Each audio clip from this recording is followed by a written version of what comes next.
If you want to know how to get top dollar for your home, hang tight and listen to what I have to say. Your home won't sell fast, and it definitely will not sell for top dollar if you don't get these things done right. The first step is you want to deep clean and you want to declutter. Deep cleaning is obvious because you want it to look shiny and pretty. Decluttering is a little bit harder. You want to remove all the things that are there that are personal to you because it creates a bigger space and a bigger sense of feeling. When the buyer comes in, they can imagine their things, their life, their stuff in the house that they want to buy, which is yours. You want to avoid overpricing.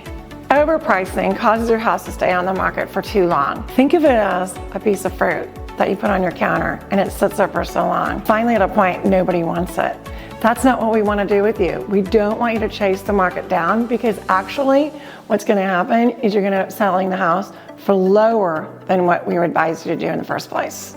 It's the small things. It's the details. You want to fix those small little repairs right away. Paint those little patch holes. You want to fix the leaky faucets. Caulk some tile. Make sure that the bathtub is clean. Do those few little things that buyers will come in and see. You've got them done. It looks really good. They're ready to buy the house.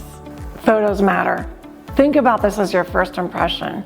You want people to take a look at you and you want them to click on your photos. The more people that click on your photos, they're gonna wanna come and see the house, they're gonna call me or they're gonna call their realtor and come see it. More showings equals more price.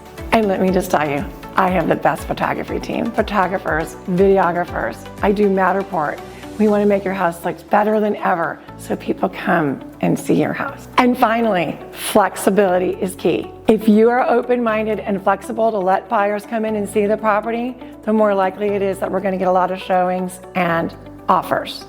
I know it can be overwhelming, but that's why I'm here to help coordinate all those showings and be your bodyguard to protect you so you feel really good and comfortable when people are coming into your home, because we want that. The more people, the more opportunities.